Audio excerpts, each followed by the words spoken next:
नमो ज्ञानेश्वरा करुणाकरा दयाळा तुमचा अनुग्रह लाभलो पवन झालो चराचरी मी तो कला कुसरी काहीच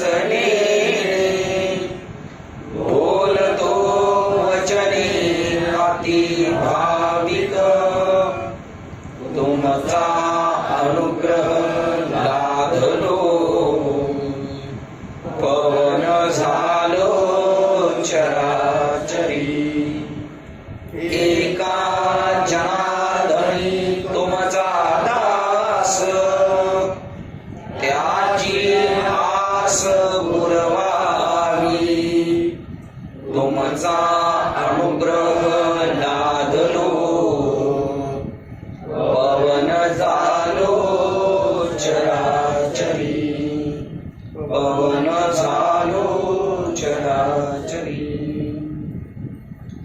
प्रस्तुत आज आपण आपल्या मालिकेतले दत्तात्रयांचे नंतरचे आद्यगुरु श्री नारायण महाराज जालवणकर यांचा आजचा जयंतीचा पण दिवस आहे आणि आजचा त्यांचा पुण्यतिथीचा पण दिवस आहे. आजच्या दिवसाला जन्माला पण आले आणि आजच्या दिवसाला त्यांनी देह पण ठेवला आणि त्यांचं पुण्यस्मरण आहे त्यांच्या. आणि त्यांनी खूप अट्टास केला म्हणून आपल्यापर्यंत हे आलेले. हे जे आपण आज त्यांचं पुण्यस्मरण त्यांची आठवण करतोय किम निमर्थ, तर त्यांच्या केलेल्या उपकारातून उतराई होऊ शकत नाही. पण ही जी परंपरा आहे हे चालल्या पाहिजेत. नवीन माणसांना त्याच्यातून काय होणार, बोध भविष्यात कधी पण. आता आपल्याला हे साधंच पुस्तक भेटलेले नारायण महाराज जालवणकर यांचे सत्शिष्य श्री लक्ष्मण महाराज आणि वेलवणकर यांच्या पादुका स्थापनेचा समारंभ होता. त्यावेळेला जोगेश्वरीवरून जे आपल्या मालिकेतले महात्मे होते ते गेले होते तिथं त्याचा जीर्णोद्धार करण्यासाठी. आणि त्याच्यामध्ये नारायण महाराज जालवणकरांचं चरित्र सुद्धा आहे. आपल्यासाठी कोणी कोणी काय काय त्याग केलेला आहे याची आपल्याला जाण येते याच्यात. आणि त्यांचं आपण चरित्र वाचू. त्याच्यानंतर त्यांचे सप्तसागर आहेत. ही ग्रंथ आपल्याकडं पाहिजे, आपण अभ्यास केला पाहिजे, वाचलं पाहिजे. आपले संप्रदायातले वारकरी संप्रदायातले महात्मे बाबा महाराज सारखं सांगतात, वाचाल तर वाचाल नाही तर जाणार, बिनकामाचे जाणार. जन्माला हेला ज्ञान मिळून सुद्धा आपण जर त्याची जोपासना नाही केली तर पाहिजे तो बेनिफिट नाही भेटणार, लॉस नाही होणार, पण जो प्रॉफिट आहे तो नाही होणार. खालच्या रसातळाला आपण जाणार नाही, पण ऊर्ध्वगामी आपण जाऊ शकत. तुकाराम महाराज म्हणतात, ऊर्ध्वमुखी आळविला सोहम शब्दाचा नाद. त्याच्यामुळे ज्याला अरूप आहे, ज्याला रूप नाही, तो जागवला. त्याच्यासाठी मी काय घेतला, छंद दाता घेऊन या. मग तो त्याचा स्वभाव आहे, घेऊन आला दान, निज तत्व निज बोध. आणि त्याने काय केलं, स्वरूप मिळवले नाव ठेविलावे. त्या स्वरूपाला मिळायचं. वास्तविक आपण जर अमृतांब या ग्रंथाकडून पाहिलं तर स्वरूपाला मिळणं, जीवब्रह्म ऐक्य होणं, ह्या सुद्धा एक कल्पनाच ठरतात त्यावेळेला. म्हणून ज्ञानेश्वर महाराजांना म्हणावं लागलं, बाप रखमादीवर नवल पै केले दारू हरपले मृगजळी. परवा एक पंढरपूरमध्ये कीर्तन झालं. त्या कीर्तनामध्ये त्या महात्म्यांनी सांगितलं होतं की इथं जॉईंट आहे. असं जॉईंट असल्यानंतर तुम्ही सांगा, या जॉईंटचा जर एवढा झटका आहे तर संत दर्शनी हाला आपण पद्मनाभ जोडला तेव्हा केवढा झटका बसणार सांगा. तो झटका सांप्रदायिक लोकांना मान्य नाही, त्याला म्हणतात अष्टसात्विक भाव. मागचं कनेक्शन जॉईन केलं जातं. काय सांगत होतं आपण, पंढरपूर. तर त्याच्यात सांगितलं होतं, तुम्हाला जर ब्रह्मस्वरूपाची प्राप्ती झाली आता आणि मग तुम्हाला आत्मस्वरूपाची प्राप्ती झाली आता, तर आता तुम्हाला सुख वाटलं का दुःख वाटलं त्याच्यातून? तुम्हाला ब्रह्मस्वरूपाची प्राप्ती झाल्यानंतर तुम्हाला सुख वाटलं का दुःख वाटलं? काका तुम्ही ऐकलेले आहे, तुम्ही बोलू नका, ते तर होतं सगळ्यांचंच आहे. काय वाटलं असेल, सुख वाटलं असेल का दुःख? दोन्ही पण नाही वाटलं. तुम्ही शेळकेबाबांचं काम करायला लागले. आशांची आठवण झाली, आले आपले बाबा सगळं फाईल घेऊन आलेले.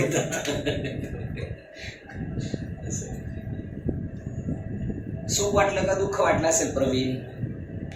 बघा काय वाटलं असेल आपल्याला ताई गलांडे रे? दुःख वाटलं, दुःख वाटलं. मी किती आदबलो, अरे नाही, त्याचा निषेध करण्यासाठी माझा वेळ गेला.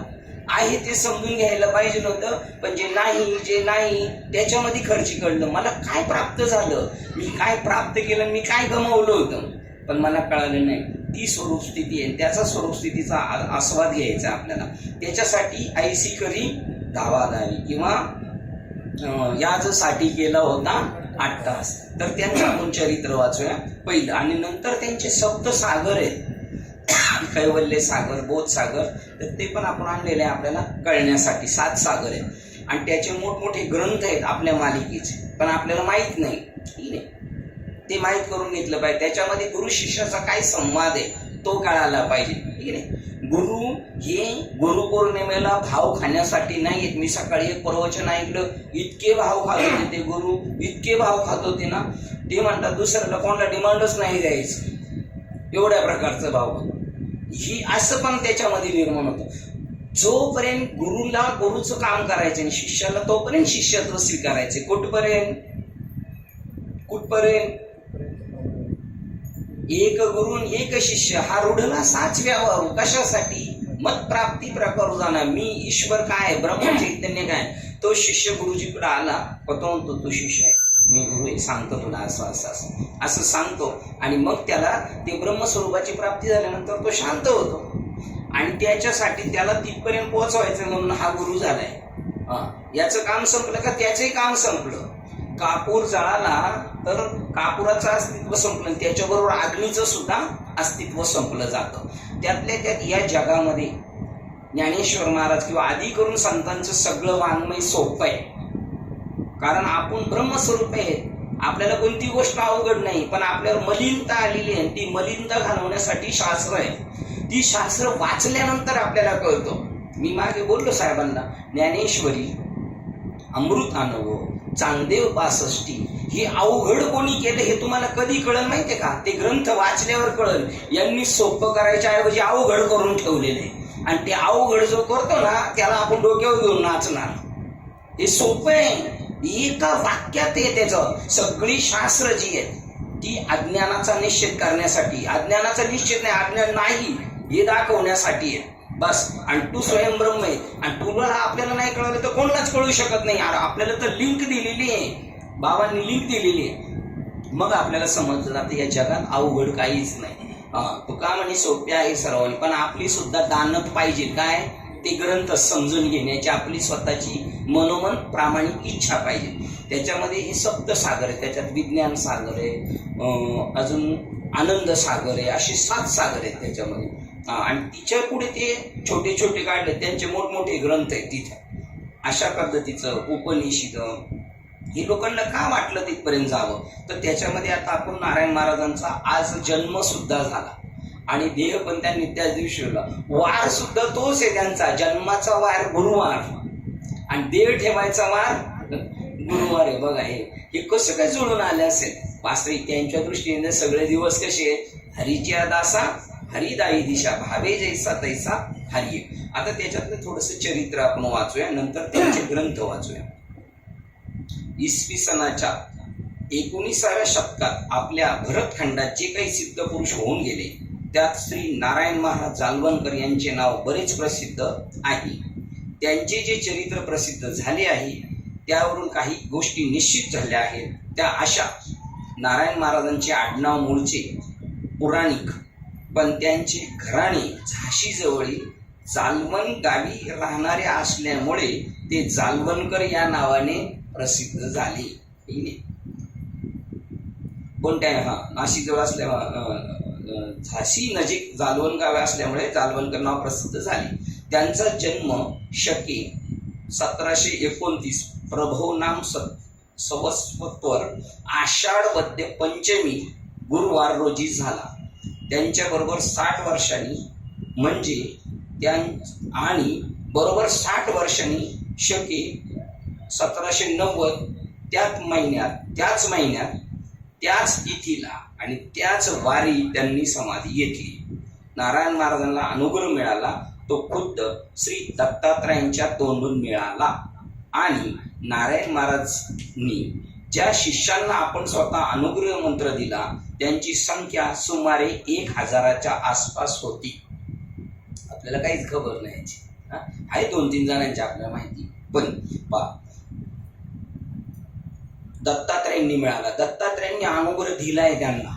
कितीतरी अशी लोक आहेत का तुम्हाला म्हणणार दत्तात्रय केव्हाचे, नारायण महाराज केव्हाचे, 100-150 वर्षापूर्वीच्या कालावधीच्या, 200 वर्षाचा कालावधी नारायण महाराजांचा जन्म झाला तेव्हा, त्यावेळेचा त्यांचा तो जन्म आहे. त्याच्यामध्ये त्यांनी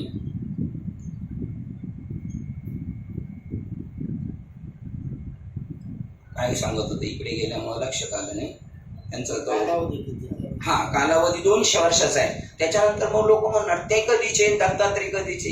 दत्तात्रय ही काही मनुष्य नाहीये आणि त्यांना कुठे ते चिरंजीव आहेत, ते कुठेही प्रगट होऊ शकतात.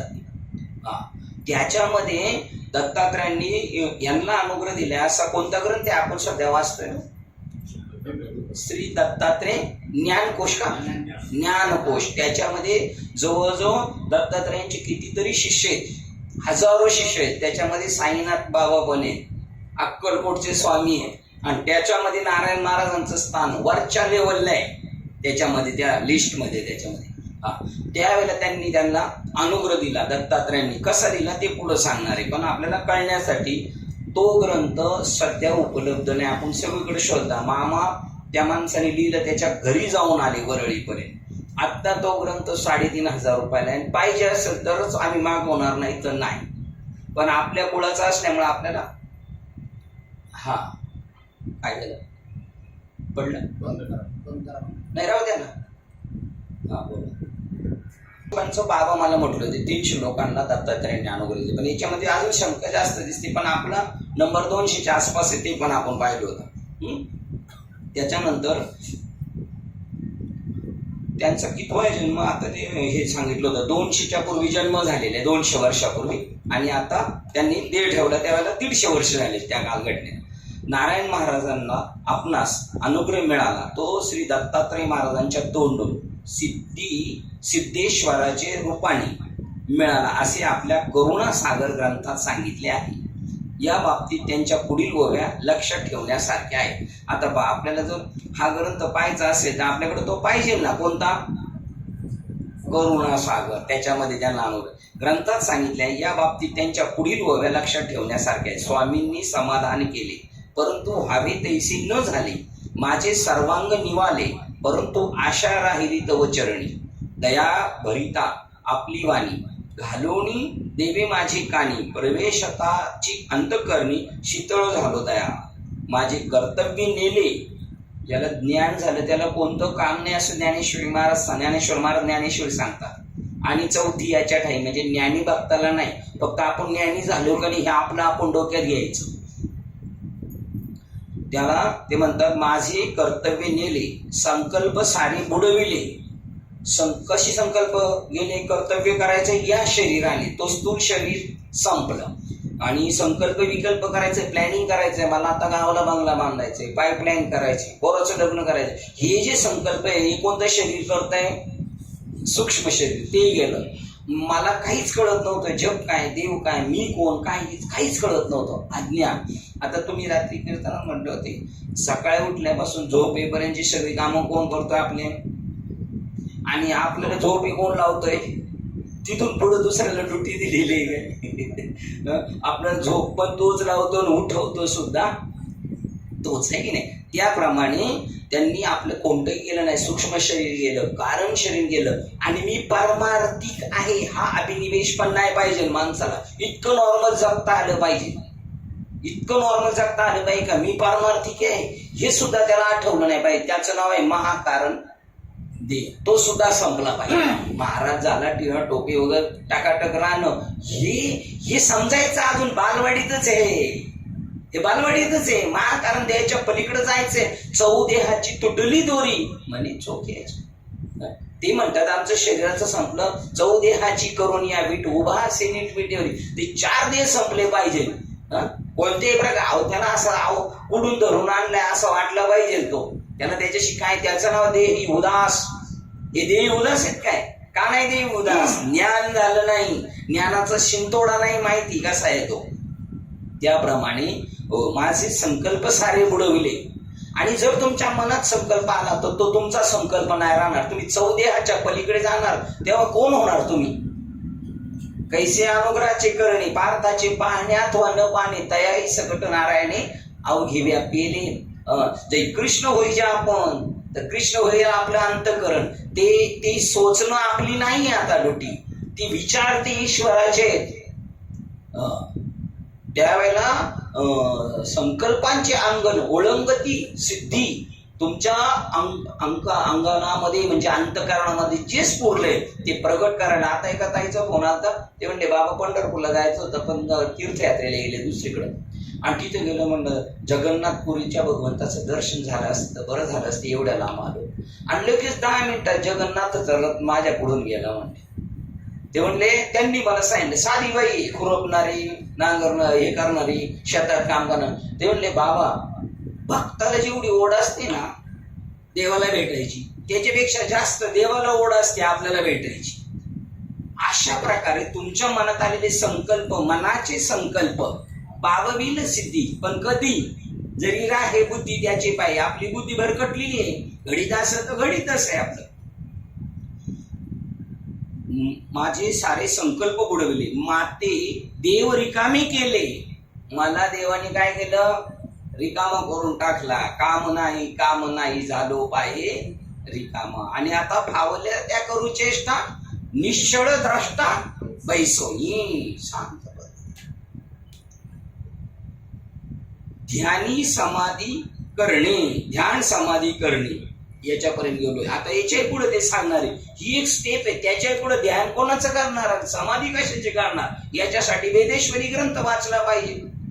कोणाचं ध्यान करतो, कोणाचं जप करतो, कोणाला अन्नदान करतो, काय करतो तू स्वतःलाच नाही ओळखला. नुसता भरकटल्या आणि भ्रांतीपासून येणं तरी भ्रमिष्ट झालेलो. एवढे सांगून लगेच नारायण महाराज पुढे म्हणतात, निरंजनाचे चरण भावे वंदी नारायण, पूर्वार्ध झाला संपूर्ण भाविकांचा हित करता. बघा, आणि मग निरंजनांच्या चरणावर त्यांना निरंजन स्वामी त्या परमात्म्याच्या ठिकाणी त्यांना नेऊन घातलं. नारायण निरंजन रघुनाथ या ओवीतील संदर्भात दत्त महाराजांना उद्देशून बोलता बोलता शेवटच्या ओळीत एकदम निरंजनाचे चरण असा तृतीय पुरुषाचा उल्लेख केला आहे. यावरून निरंजन हा शब्द दत्त महाराजांना उद्देशून घातला नसून तो दुसऱ्या कोणीतरी निरंजनाकरता वापरलेला दिसत आहे. नारायण महाराजांच्या चरित्राचा ओघ लक्षात घेता त्यांचा क्रम असा दिसतो की शके 1737 साली त्यांची मुंज झाली. पुढे 2च वर्षांनी त्यांचे लग्न झाले. नंतर थोड्याच दिवसात शके 1740च्या सुमारास ते आपला गाव सोडून मथुरेस गेले आणि तेथे गोवर्धन बाबा नावाच्या एका हठयोग्याच्या आश्रयास राहिले. वडिलांनी सदर गोवर्धन बाबांना भीड घालून शके 1745च्या सुमारास त्यांना घरी परत आणविले आणि नंतर ते 2 वर्ष घरी राहिले. तेवढ्या अवधीत त्यांना एक पुत्र झाला. पण 8 दिवसाच्या अंतराने तो पुत्र व त्यांची आई दोघीही निवर्तली आणि नारायण महाराज परमार्थाकरता मोकळे झाले. त्यांना वाईट नाही वाटलं मंडळी गेली म्हणून. आता आपले पाहुणे बघा ना, मंडळी गेले सांगतानाच ते रडतात. बंडोबाबांचं काय झालं? काही नाही त्यांना. बंडोबाबांचा मुलगा गेला, कीर्तन चालू असताना कळालं. कीर्तन पूर्ण करूनच गेले ते. मंडळी गेले म्हणले काही नाही झाले, ती पण मोकळी झाली, मी पण मोकळा झालो. ठीक आहे.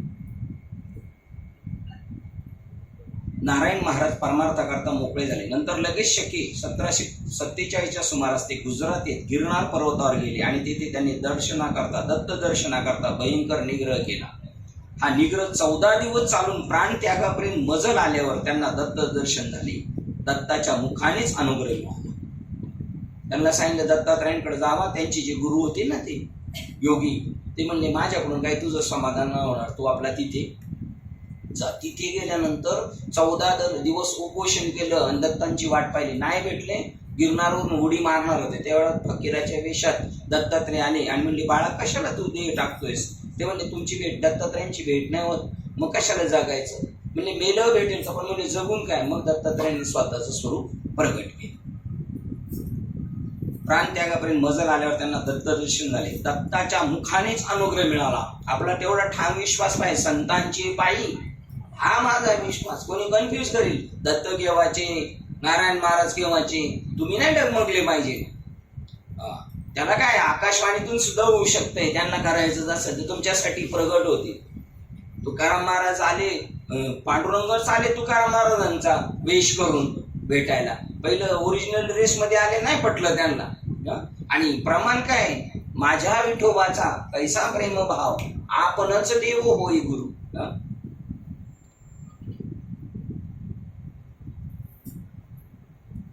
मुखाने स्वामी माझा सतीवार, दत्तदेव गुरु मोहर, वशिला भवानी शंकर जीवन माझे हे असती. बघा करुणासागर मधली ओळ दिली.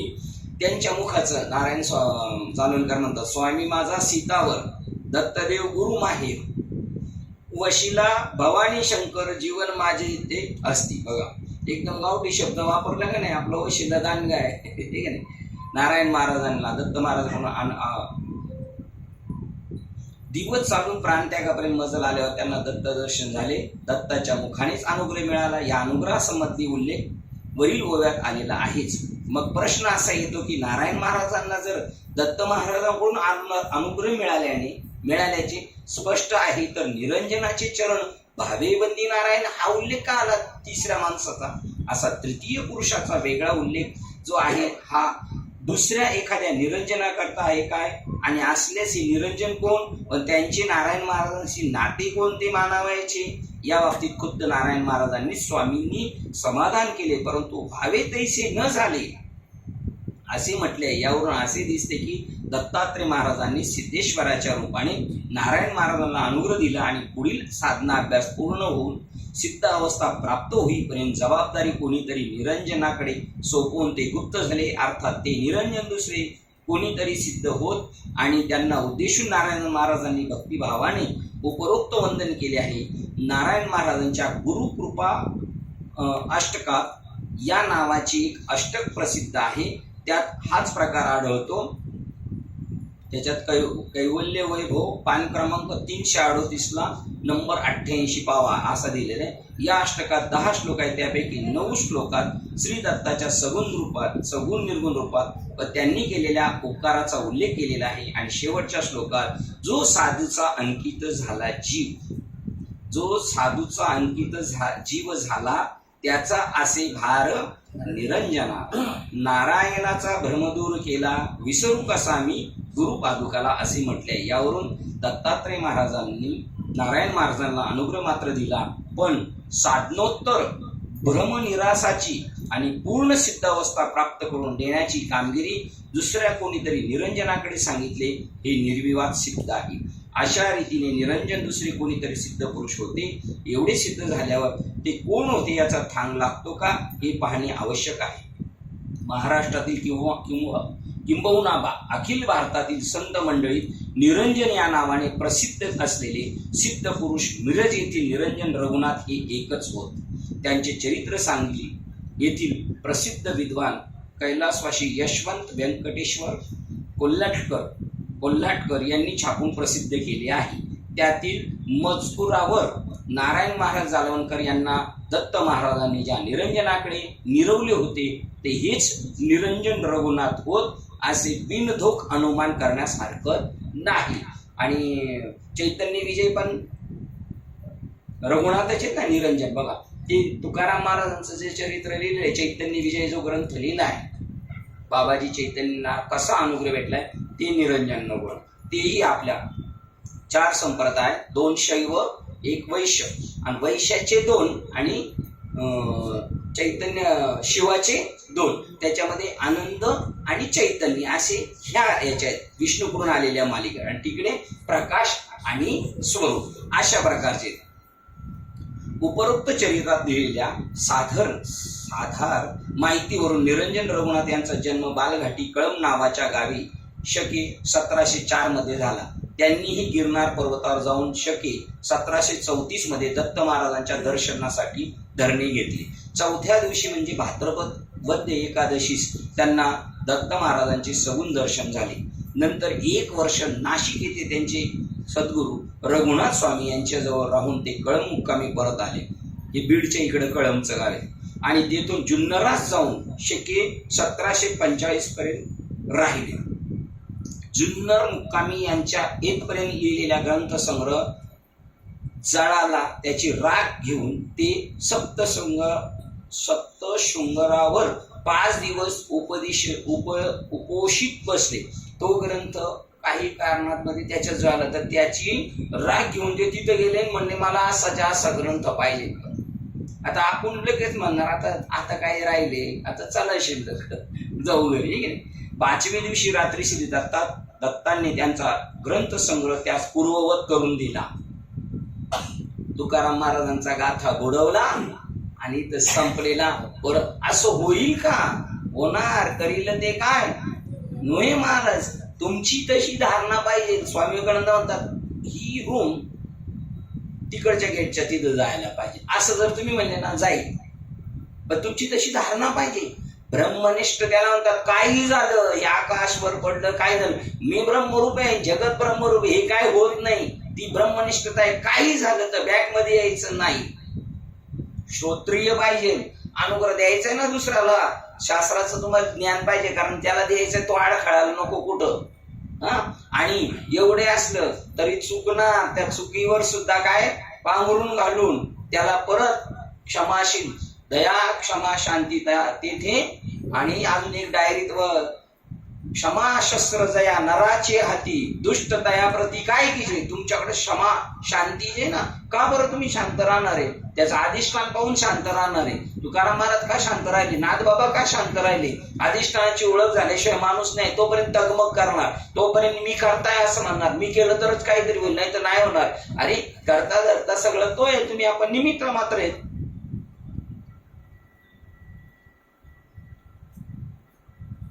दत्तात्रय महाराजांनी सगुण दर्शन झाल्यानंतर 1 वर्ष नाशिक येथे त्यांनी सद्गुरू पुढे आले.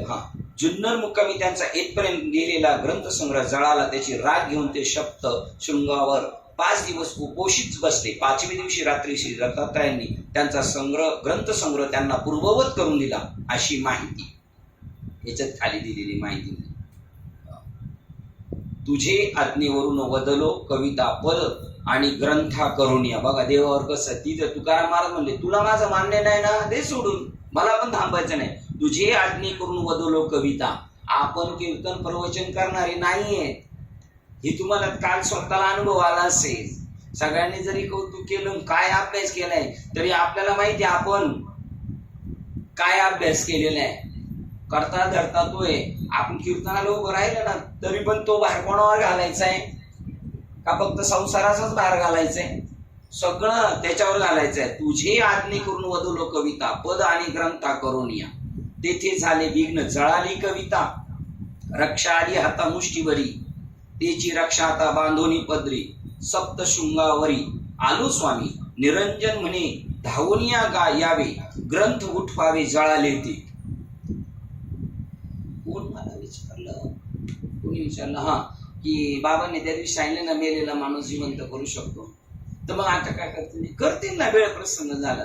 पण त्याचं केलं समजा आता चंदू बाबा रिक्षा चालवतात आणि नाही होणार यांना काय. आता प्रश्न असा पडतो कोणाचं नाव घ्यावं. आता अरुण बाबा असते तर ते हक्काचं सीट होतं आपलं, तुम्ही बी हक्काचे याचे. पण यांना जर उठवलं तर उद्या उठून परत कुठं जाणार आहे काका? रिक्षावर. रेडा नाही त्याला कामावर परत. ही कामं आहेत आपली जुगारून द्यायची बंधनं. कोण आई, कोण वडील, कोण बाप, कोण मालकीन, कोण मालक. या अडाण्यांच्या बरोबर राहिलो ना आपण, आपलं जीवन फुकट जाईल. तो नाही जाऊन देत प्रवचनाला, तो नाही जाऊन. तो कोण आहे? तुम्हाला नाही ना तुम्ही ती धारणा झाली तुमची. तो कोण आहे? आणि प्रतिबंध देवच करतो. आणि मार्ग सुद्धा एक दरवाजा बंद केला तर देव 10 दरवाजे खोलू शकतो. आपुली आपण करा सोडून काय. झाशीची राणी म्हणजे काय आणि काय बोध झाला. सिंहगर्जना झाली पाहिजे. जगामध्ये अर्जुनाचा दरारा होता. का दरारा होता? त्याच्याकडे ब्रह्मास्त्र होतं. आपलं ब्रह्मास्त्र ठेवले आपण. निरंजन स्वामी धावण्या ग्रंथ उठवावे जळाले ते. ऐसे 5 दिन सरोनिया गेले. रात्री स्वप्ने आली दत्तात्रय. म्हणती निरंजना खेद न करी म्हणा, ग्रंथ अवलोकना उठ वेगी.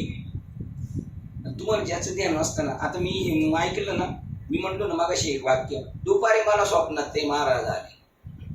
म्हणजे हे अमृत अनुभव आणि पंचदशी आपलं चांगदेव 65 तुम्ही वाचल्यावर तुम्हाला कळेल कोणी अवघड केली. आणि ते महाराज स्वप्नात आले, माझ्या बाजूला बस तुला आता चान्स आले यांना बोलावं, तुम्ही अवघड काय केली.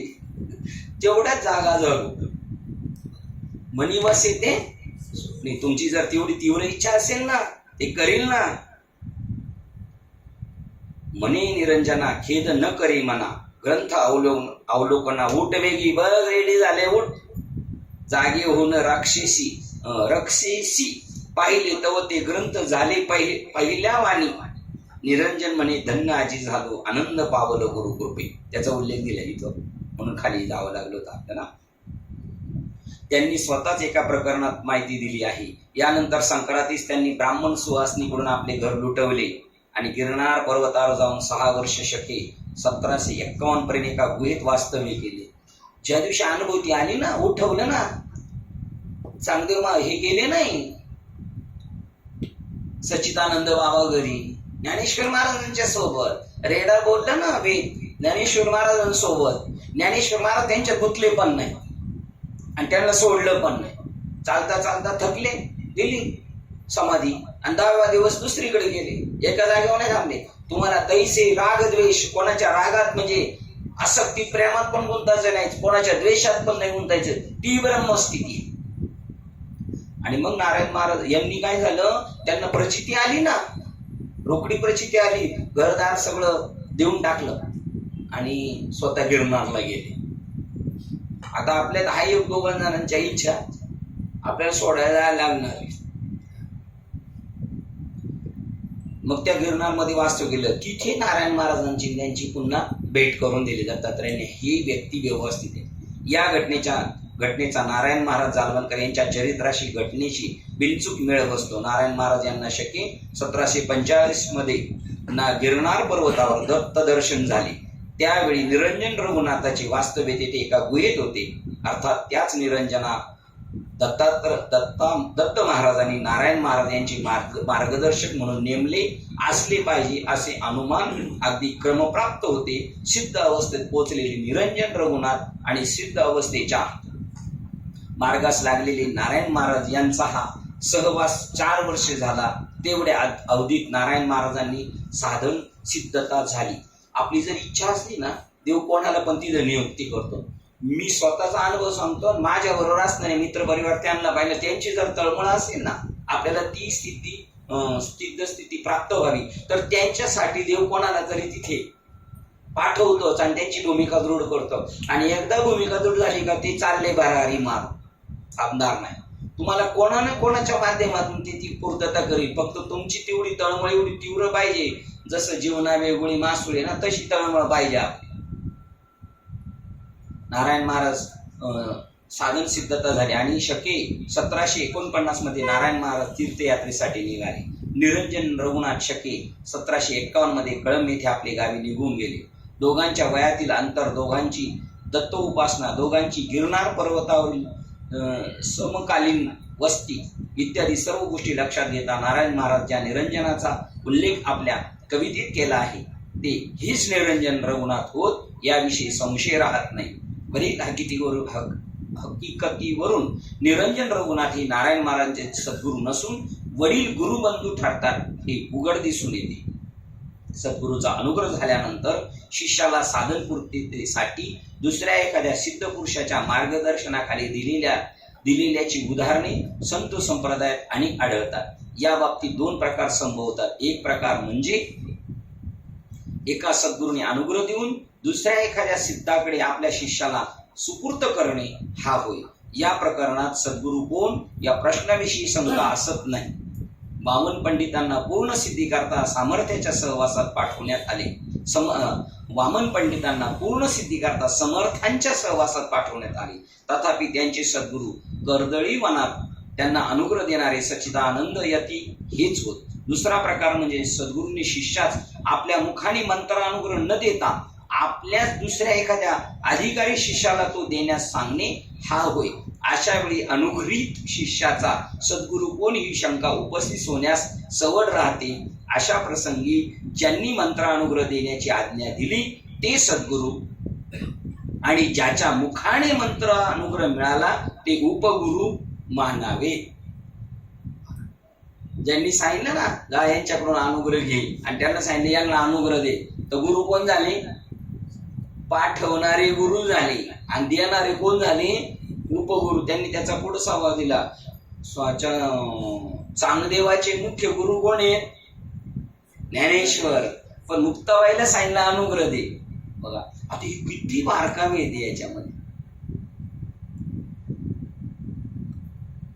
अशा प्रसंगी ज्यांना मंत्रानुग्रह देण्याची आज्ञा दिली ते सद्गुरू, आणि ज्यांच्या मंत्राने मंत्रानुग्रह मिळाला, मुखाने मंत्रानुग्रह मिळाला ते उपगुरु मानावे. दोन, खाली 2चा आकडा दिले बघा. उदाहरणार्थ सुप्रसिद्ध हठयोगी चांगदेव वटेश्वर यांना श्री ज्ञानेश्वर महाराजांनी मुक्ताबाईकडून जरी बोध करविला तरी मुक्ताबाई ह्या त्यांच्या उपगुरु असून खरे गुरु ज्ञानेश्वर महाराज हेच होत. आता हा सुद्धा शिवाजी महाराजांना सुद्धा नियम लागू आहे. याच्यावर चाललेत ना शिवाजी महाराजांचे कोण गुरु आहेत, याच्यावर प्रश्न चालू आहे. ठीक आहे, चांगला प्रश्न, कोणी गुरु दिले, पण काय दिलं याच्यावर नाही चर्चा चालू. काय दिलं आणि काय झालं, काय दिलं कळलं ना. मग कोणी दिला माहिती का अनुग्रह? मग मुख्य महाविष्णूंनीच अनुग्रह दिला, मग शिवानेच अनुग्रह दिलाय. कारण मग कळलं जातं सांगणारा ना ऐकणारा कोणी दोघे मिळून एकच आहे. हीच युक्त दिसते नारायण महाराजांच्या बाबतीत. पहिला प्रकार झाला असल्याने मुळे निरंजन रघुनाथ हे त्यांचे वडील गुरुबंधू ठरतात. अर्थात नारायण महाराजांनी त्यांच्या उपकाराचा भार मानून त्यांचा गौरव पूर्वक उल्लेख करावा, यात नवल नाही. कोणत्या त्या पदामध्ये गेलेल्या आहे, गुरुकृपाद अष्टकामध्ये, ठीक आहे. आता बघा इथे स्पष्ट दिलेलं आहे त्यांनी. नारायण महाराज जालवणकर यांची गुरु परंपरा पुढील प्रमाणे. हंस. हंस म्हणजे कोण? महाविष्णू. हंस म्हणजे नुसतंच हंसाचं चित्र नाही. हंस या प्रक्रियेला सांगतात जो दूध का दूध आणि पाणी का पाणी करतो, आणि या जगामध्ये सगळीकडे परमात्माच आहे असा बोध करतो तो. जरी दिसलं जगत तरी जगत नाही आहे. जगत दिसलं तरी नाहीये. दुधात पाणी दिसलं तरी पाणी ते पण दूधच आहे असं त्यांचं म्हणणं आहे. म्हणजे आता व्यवहारात तुम्ही तसं समजायचं नाही, पण व्यवहारात समजायचं पाणी सुद्धा कोण आहे? ब्रह्म आहे, आणि दूध सुद्धा काय? ब्रह्म आहे, ठीक आहे. हंस ब्रह्मदेव, ब्रह्मदेवाने उपदेश केला. ब्रह्मदेवानंतर अत्री ऋषी, आणि अत्री ऋषीनंतर दत्तात्रेय. बघा ही परंपरा. याच्या पुढे बरेच फाटे फुटणारे, इथेच फाटा फुटलेले आहे. ब्रह्मदेवाच्या पासून ब्रह्मदेवाने नंतर अत्रींना दिला आहे, ते आपल्याकडे आले बोध. वशिष्ठांना दिला, तो तिकडे बोध गेला प्रभू रामचंद्राकडे. त्याच्यानंतर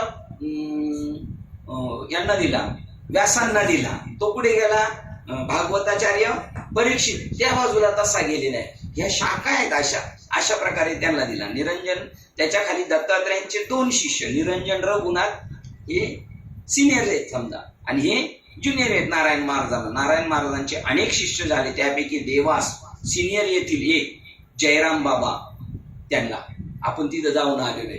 काका होते, हे होते, आणि भगवान बाबा होते. आम्ही 4 जण गेलो होतो. त्याच्यानंतर नारायण बाबा इंदूर येथील. त्याच्यानंतर लक्ष्मण बाबा, आपण त्या मंदिरात पण गेलो होतो. आपल्याकडे तीच आले. नारायण महाराजानंतर लक्ष्मण महाराज. लक्ष्मण महाराजांचे गुरुबंधू कोण? सिनियर येथील श्री जयराम बाबा. त्याच्यानंतर दुसरे नारायण बाबा, आणि हे श्री सखाराम बाबा हे प्रमुख म्हणता येतील. या 4घांनी संप्रदायाची उपासना परंपरा चालू ठेवली होती, पण ती दीर्घ कालपर्यंत रत्नागिरीच्या श्री नारायण बाबांच्या शिष्य शाखेत चालू राहिलेली आहे. त्या गेल्या वेळेला आपल्याला ते भेटले होते. आपण गेलो होतो, विनायक महाराजांची गाडी घेऊन गेलो होतो, तेव्हा ते तिकडनं आले होते. तिथे अलिबागला आता सुद्धा आपल्या मालिकेचं काम चालू आहे, आणि तिकडून जोगेश्वरीच्या महाराजांना तो बोध आलेले असतात लेंकडी फिरत, ठीक आहे. श्री नारायण बाबांचे मुंबई येथील शिष्य राधाकृष्ण तोरणे, त्यांचे शिष्य श्री शंकर व्यंकटेश टाकी उर्फ नारायण बाबा. बघा ते नारायण बाबा, पुढचे सखाराम बाबा हे तिकडे. त्याच्यानंतर त्यांचे शिष्य राधाकृष्ण तोरणे, म्हणजे नारायण महाराज त्यांच्यानंतर हे दुसरे राधा नारायण तोरणेंच्या नंतर शंकर व्यंकटेश टाकी उर्फ बाबा, आपण त्यांच्या आश्रमात गेलो नाही. त्याच्यानंतर शिष्य त्यांचे चिरंजीव रामचंद्र शंकर टाकी उर्फ स्त्रीबाई व त्यांचे तुल्य गुण पुत्र शिष्य मंगेश रामचंद्र टाकी उर्फ दादाबाई. बघा, व्यंकटेश टाकी बाबांचे, रामचंद्र बाबांचे शिष्य मुलगा मंगेश महाराज, त्यांना दादाबाई. अशा परंपरेने नारायण महाराज जालवणकर यांचा संप्रदाय अजून चांगल्या स्थितीत चालू आहे.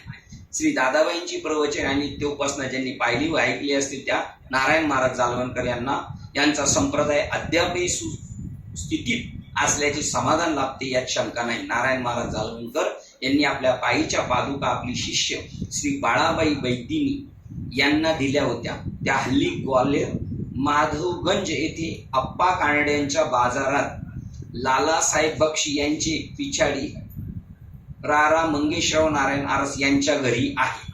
दुसरं, नारायण महाराज जालवणकर यांची जपाची माळ इंदूर येथील लक्ष्मण बाबा यांनी स्थापन केलेल्या गोपालकृष्ण मंदिरात आहे. तेथे श्री काशी येथील हनुमान घाटी असलेल्या त्यांच्या पायीच्या पादुकाही आहे. संतांचे संप्रदाय हे भारतीय तत्वज्ञानाचा प्रकाश दाखवित राहणारे भवसमुद्रातील दीपस्तंभच होत त्यातील कित्येक विझून गेले आहेत, पण काही चालू आहेत आणि कित्येक विझण्याच्या मार्गात आहेत आणि त्याच्यात आपल्याला काय घालायचं, त्या दिव्यामध्ये तेल घालायचं. अशा स्थितीत नारायण महाराज जालवणकर यांच्या या जिवंत दीपस्तंभाला परमेश्वराने उदंड आयुष्य द्यावे अशी प्रार्थना करतो. इथे त्यांचं चरित्र संपलेले. आता सप्तसागर मधले कैवल्य सागर नावाचा ग्रंथ आहे. आपण जायचं शोधत शोधत जायचं कुठं पण. हे बघा, आपण इकडे इकडे भरकटतो ना, तर इथं जायचं जिथं आपली मुळं आहेत. मूळ सिंचने शाखा पल्लव संतोषित. तुम्हाला सांगतो, मदने बाबा आले होते तर तिकडे घेऊन चला म्हटले होते, जाऊन आले प्रत्यक्ष, आहे की नाही. असं आपण जायचंय जिथं आपल्याला शक्य असं तिथं. कैवल्य सागर. आणि दुसरा बोध सागर आहे. अशी 7 सागर आहे, पण बोध सागर आणि कैवल्य सागर आपल्याला सहजासहजी नवीन माणसाला समजेल अशा पद्धतीचा आहे. हा बोध सागर आहे, ही कैवल्य सागर. ही पुस्तकं तुम्हाला सांगतो, याची किमती सुद्धा फार कमी. याची किंमत बघा, याच्यावर हे जुने याच्यात पाहतो ना, याच्यामध्ये किंमत किती, 15 रुपये, 10 रुपये, 2 रुपये अशी किंमत होती. नंतर ती पेपर छापण्याच्या याच्यामध्ये जास्त लागतं म्हणून मग पुढे लेबल चिटकून आलेले 15 रुपये किमतीचं हे पुस्तक. हे पुस्तक 2 रुपयाला होतं, 2. आता सुद्धा याची जास्त किंमत नसते, 20 रुपये असेल. पहिल्याच पानावर आहे काय,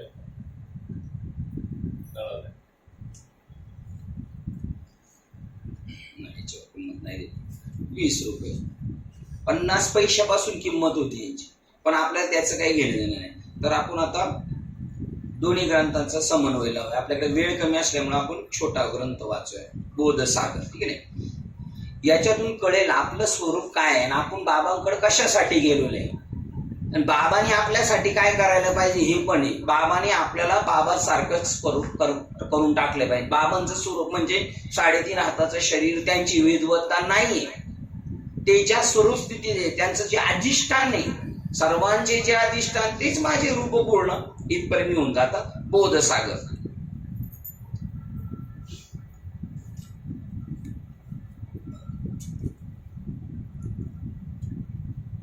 शिष्य संसारात त्रस्त होऊन सद्गुरूचे चिंतन करीत असतात. त्यांची अपार पुण्याची राशी उदयास आली. पूर्वी निष्काम कर्मे ईश्वरार्पण केली होती, त्या ईश्वरास दया आली, त्यामुळे सद्गुरु रूपे प्रत्यक्ष प्रगटला. नंतर शिष्य प्रणिपात केला असता सद्गुरु बोलते झाले. बाबा याच्यात काही चेंजेस आलं, थोडं एक्स्ट्रा असलं तर सांगा. आपण संसाराने त्रस्त झालोय का, नकळत झालेलो आहे. परंतु परत आता काय झाले, बाबांची संगत घेतल्यापासून जरा आता बरं चालायला लागले, त्यामुळं तेवढी त्रास आपल्याला वाटत नाही. संसारात त्रस्त होऊन सद्गुरूचे चिंतन करीत असतात. त्यांची अपार पुण्याची राशी उदयास आली आपली. पूर्वी निष्काम कर्मे ईश्वरार्पण केली होती. व्हेरी गुड, क्या बात आहे शिंदे. या नाही वर या असं बाय यांची आठवण काढले तेव्हा हे गन पावडर करीत होते. त्या ईश्वरास दया आली, त्यामुळे सद्गुरु रूपे प्रत्यक्ष प्रगटला. बघा कोण प्रगट झालाय? प्रत्यक्ष परमात्मा, उघडे परब्रह्म सद्गुरूची मूर्ती, पुरविती आरती शिष्याची या. आणि प्रत्यक्ष आत्मा आहे. आणि तो त्याला कधी कळेल? माझे गुरु परब्रह्म आहे ते कधी कळेल? तो स्वतःला परब्रह्म समजेल तेव्हा. आणि त्यावेळेला गुरु परब्रह्म आणि शिष्य परब्रह्म हे दोघच राहिले, बाकीची माणसं झाली काय? मग त्यावेळेला ते तरी ध्यानात राहील का आपण परब्रह्म आहे? बुडून जाणार त्याचा समरस, एकावर नव झाला तरंग बुडाला.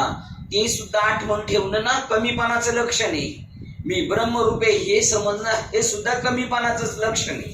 पण समजण्यासाठी जोपर्यंत भूमिका ठाम नाही होत तोपर्यंत त्या इतका नॉर्मल झाला पाहिजे माणूस. मी पाहिलेले बाबा आहे, एक साधारण गंध लावलेला, बुक्का लावलेला, कोणीच म्हणणार नाही का यांचे हे गुरु आहेत म्हणून आनंदीच्या आश्रमावर. असं ते दाखवणारच नाही. त्यांना शो करायला आवडत नाही. पैशावाला पैसे रस्त्याने मोजत चालत नाही, तो दाखवणारच नाही. त्यांच्या त्या कर्तृत्वातून त्यांच्या संगतीत गेल्यानंतर आपल्याला काहीतरी करंट बसणार, 100% बसणार करंट. त्या ईश्वरास दया आली, त्यामुळे सद्गुरु रूपे प्रत्यक्ष प्रगट झाला. आणि नंतर शिष्य प्रणिपात केला असता सद्गुरु बोलते झाले. गुरु म्हणतात, बाबा तुझं कोणी गांजिले, तुला कोणी त्रास दिलाय, तू कशामुळे पिडलेला आहेस? शिष्य म्हणतात, जी स्वामी, मी त्रितापे पोळलो व पुन्हा पुन्हा जन्म मरण घेता जाचलो.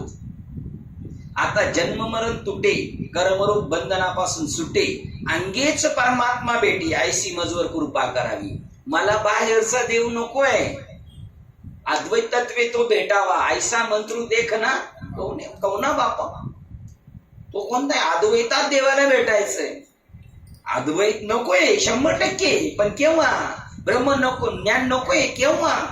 तृप्ती झाल्यानंतर. त्याच्या अगोदर नको ब्रह्मज्ञान, तुमचं तत्वज्ञान नको. तुकाराम महाराजांचा अभंग आहे, अद्वैताच्या गोष्टी नको आहे ना आम्हाला. पण ते शुष्क अद्वैत तत्वज्ञान बोलतात, अनुभव नाही, नुसतं पंडितासारखं ते नकोय त्यांना. म्हणजे ज्ञान नकोय असं नाही म्हणणं. ज्ञानाशिवाय मोक्षच नाही. कोणताही माणूस असू द्या आणि त्याला जर ईश्वर तत्वाला भेटायचं, ज्ञानाशिवाय पर्याय नाही. वाचून ज्ञानावी एक उपाय दर्शी जितके ते अधिकच गुंपशी. पण मग कर्म मार्गाने, योग मार्गाने, भक्ती मार्गाने हळूहळू तिथपर्यंत. आणि त्यावेळेला जेव्हा तो ज्ञान भेटेल तेव्हा ज्ञान आणि भक्ती त्याला एक आहे असं कळणार. ते दोन नाही वाटणार. त्याचं नाव अद्वैत आहे. अद्वैत म्हणजे देव आणि मी वेगळा नाही, नाम आणि मी वेगळा नाही, जगत आणि मी वेगळं नाही असं वाटणं लय सोपं नाहीये. ते उचलली जीवन लावली टाळायला ते काय एवढं? बघा, त्रितापाने मी पोळलेलो आहे. पण सद्गुरूच्या संगतीत गेल्यावर काय होतं? त्रिविध तापाची बोळवण झाली का आपल्याला बाबांनी दिलेल्या बोधाची बोळवण झालेली? कशाची बोळवण झाली हे सुद्धा आपण खाणेसुमारी केली पाहिजे ना. कशाची बोळवण झाली? त्या तापाने तर तापलेलंच आहेत आपण.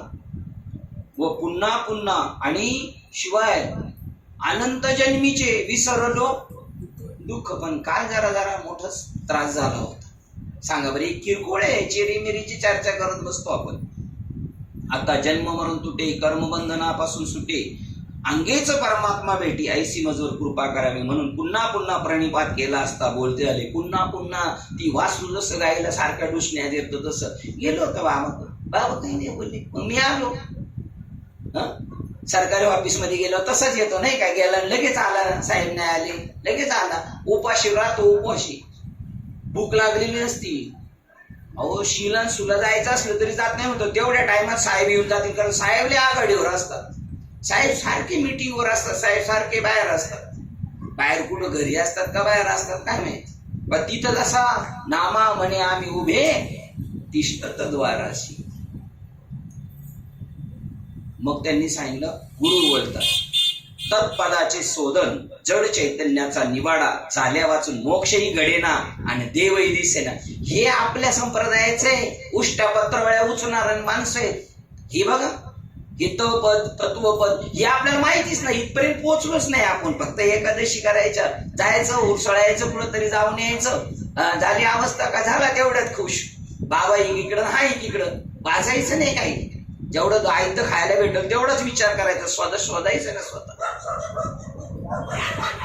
व पदाची तत्वम पदाची शोधन, जड चैतन्याचा निवाडा झाल्यावर मोक्षही घडेल आणि देवही दिसेल. शिष्य महाराज ते कैसे समजून ते सांगा, कसं काय समजायचं ते सांगायचं जाणं. हे यांना इथं आपल्याला एक लाल ड्रेस घेऊन ठेवला पाहिजे माणूस, म्हणजे त्यांच्या सुद्धा मिटिंग होतात.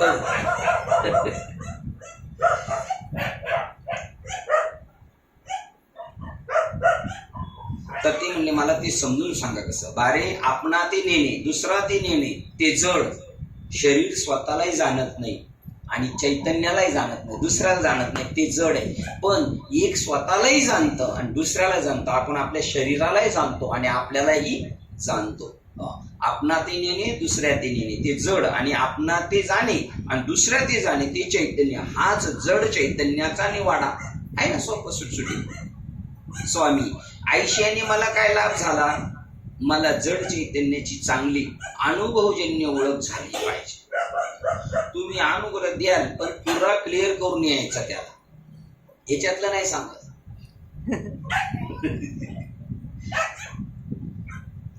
मला याचा लाभ काय होणार, जड चैतन्याची चांगली अनुभवजन्य ओळख झाली पाहिजे. बारे तू कोण आहेस ते सांग, म्हणजे जड व चैतन्य सांगितल्याने कळेल. तू कोण आहेस, गुरुजींनी पहिले विचारलं तूच कोण आहे ते मला सांग पहिला. तो म्हणतो जी महाराज. काय ऐकत नाही काय, नाम सोडून त्याला. जी महाराज मी देवदत्त ब्राह्मणाचा पुत्र विष्णुदत्त, मी तुमच्या पुढे बसलो आहे. हा देहच मी आहे, आईशी मला प्रचिती आहे. मला वाटतंय मी अमुक आहे, माझा बाप अमुक, मी अमुक आणि मी तुमच्याकडं. बारे विष्णुदत्त हे नाव कोणाचे, जी देहास माता पित्यांनी विष्णुदत्त हे नाव सार्थक ठेवले आहे. बारे हाडामासाचा देह मी विष्णुदत्त आहे असे जाणतो काय, नाही त्याला काय कळतंय. इंजेक्शन दिल्यावर कोणला कळतं, मनाला कळते आपल्याला दुखणं आहे की नाही. मन नसलेल्या माणसानं किती टोचन वायरी काढा, काय त्याला घेणं देणं, तो आयसीयू मध्ये आहे की नाही. मी विष्णुदत्त आहे असे जाणतो काय, हाडामासाचा देह मी विष्णुदत्त आहे असे जाणतो का, शिष्य नाही. दुसऱ्याच तरी जाणतो का, नाही. गुरुजी म्हणतो, शिष्य म्हणतो. मग गुरुजी म्हणतात तरी देह जड की, तरी देह जड की, कारण आपणा ते नेणे दुसऱ्या ते नेणे ते जड असे मी सांगितले आहे. हो जी, शिष्य म्हणतो हो जी, देह जड आहे. बारे तू विष्णू दत्त या जड देहास जाणतोस की. गुरुजी म्हणले विष्णू दत्त, तू जो विष्णू दत्त आहे तू हे शरीराला जाणतोस की. हो जी जाणतो. बारे विष्णू दत्त या जड देहास जाणणारा विष्णू दत्त या जड देहाहून वेगळा मी कोणी आहे ऐसे तू आपणासही जाणतोस की. हो मी याच्यापासून वेगळा आहे असं जाणतो. हो जी जाणतो मी शरीरापासून वेगळा आहे सहज आपण म्हणतो.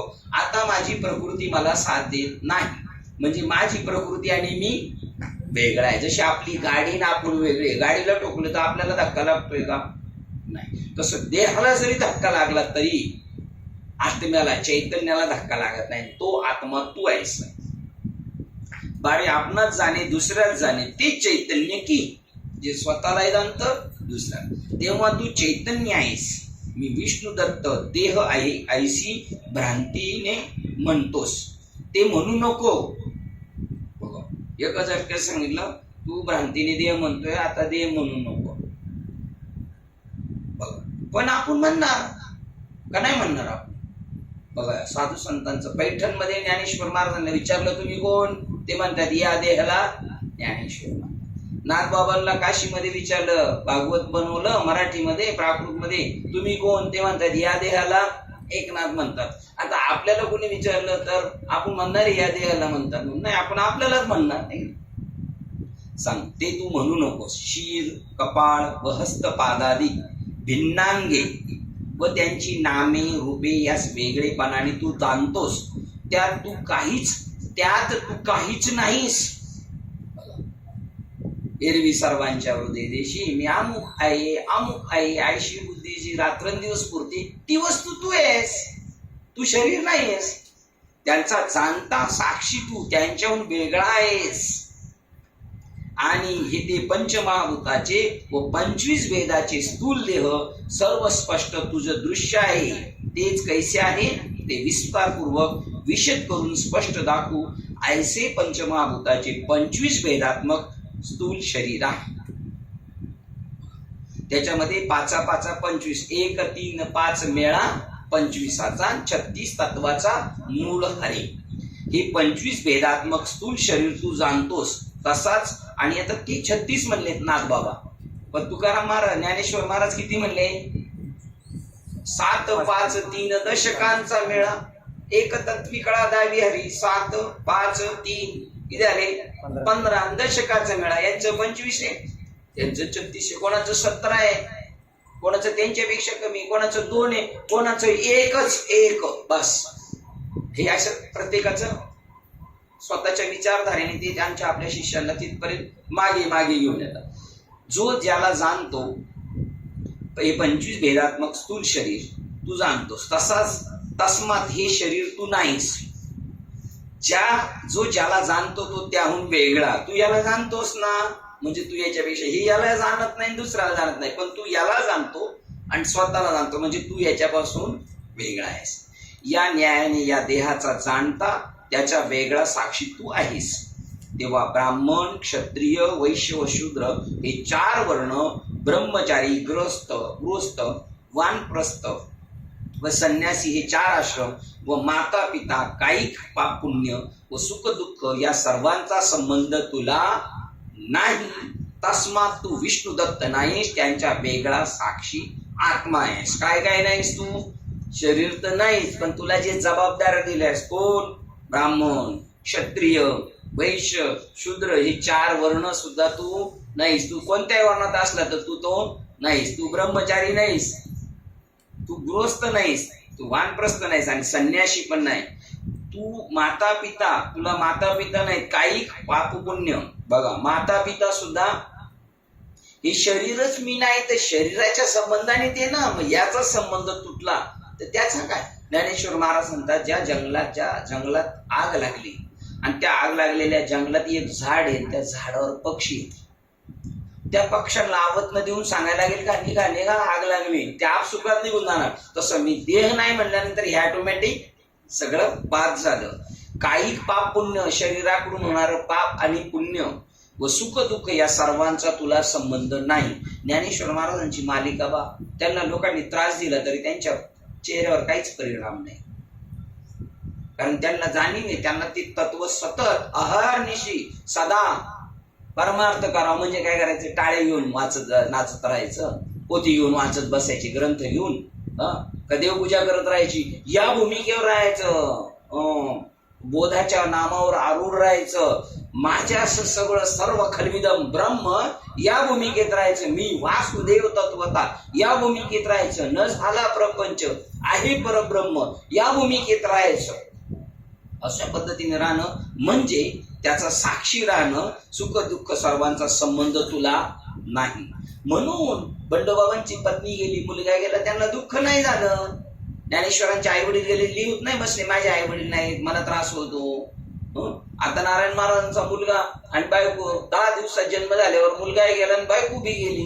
त्यांना सुख दुःख या सर्वांचा संबंध तुला नाही. अहो, गुरु नानकांच्या मुलांना जिवंत भिंतीत जाडलेली आहे, काहींची अशी चांबडी काढलेली आहे. आपल्या संभाजीराजांचं काय झालेलं आहे? देहाच्या आतीत येते, देह नाहीच आहे. तो देह काय खरा, येतो बुजगावने चोरा. पण आपण खूप चिटकलेलो ना. शिष्य जी महाराज मी सुखी झालो, बघ एवढं ऐकलं तरी सुखी झाले. ही एकदा ऐकून सुखी झाली. महाराज मी सुखी झालो, परंतु हळहळ गेली नाही. का? ऐकतो, पाहतो, अग्निदाह व कंटकाधिक छेदापासून दुःख, स्तृक चंदनाचे सुख हे मला होते असे वाटते. चांगल्या गोष्टी घडल्या तर मी हुरळून जातो, वाईट गोष्टी झाल्या तर नर्वस होतो, त्यामुळे मला चटका बसतो. हर्ष, भय, चिंता व मेल्यानंतर केल्या कर्माची सृष्टी जीवात्म्यातून उत्पन्न होऊन भोग भोगावे लागतात. ते दुःख व अन्य पश्वादी योनीत जन्म घेण्याचे दुःख व अन्य लोक गमनाधिक दुःखी ते सर्व दुःख जाय, स्वस्थ निर्भय होई ऐसी मजवर कृपा करा. आता मला एवढ्या पुरतं सुख झालंय, पण मला पूर्ण निशंक करून टाका. मेल्यावर दुसऱ्या योनीत जातो, त्याच्यानंतर आणि पश्वादिक योनीमध्ये जाऊ शकतो, भोग भोगावे लागतात नंतर गेल्यानंतर, मेल्यानंतर. आत्ताच्या भय चिंता, आस भय चिंता, काम क्रोध लोभ तोडावा संबंध यांचा माझा. तोडावा संबंध आहे म्हणून तोडावा का नाही म्हणून, त्यांचा संबंध नाही. मी बळच डोक्यावर घोंगडे घेतलेले, ते बाजूला करून टाका. बारे, गुरुजी म्हणतात, बारे हे सर्व दुःख लिंग देहा वेगळे आपण आहो असे तुझे स्वरूप तुला समजले म्हणजे जाईल. आता स्थूल देहाचा निराश केला, आता सूक्ष्म हे तू लावून धरले, तू पकडून ठेवलेस, म्हणून तू सोडून दिलं तर सुटल.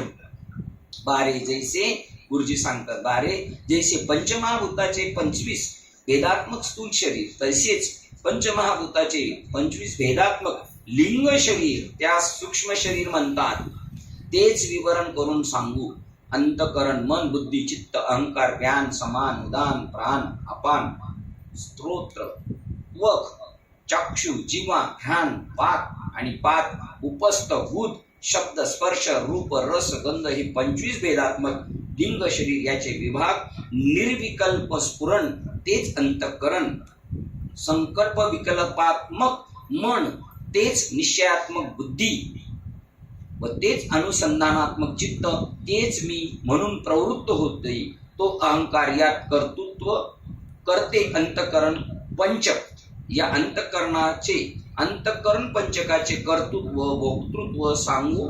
अंतःकरण व्यान वायूचे आधारे श्रोत्रेंद्रियाद्वारे निघून शब्द विषय भोगून वाघ इंद्रिय बोलणे व मन समान वायूच्या आधारे त्वक इंद्रिय निघून स्पर्श विषय भोगून हातांनी देते घेते व बुद्धी उदान वायूचे आधारे चक्षु इंद्रिय रिगून रूप विषय भोगून पायी येत जाते व चित्त प्राणवायूचे आधारे जीवेंद्रिय व रिगून रस विषय भोगून उपस्थे इंद्रिय रती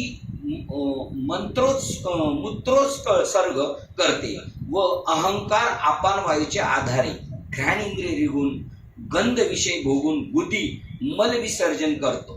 यास्तव कर्मेंद्रिय पाप पुण्याचे कर्तृत्व, ज्ञानेंद्रिय सुख दुःखाचे भोक्तृत्व हे सर्व अंतःकरण प्रकाशाचे पंचकाचेच माथा. बघा, याचा संबंध नाही त्यांचं त्याच्याशी.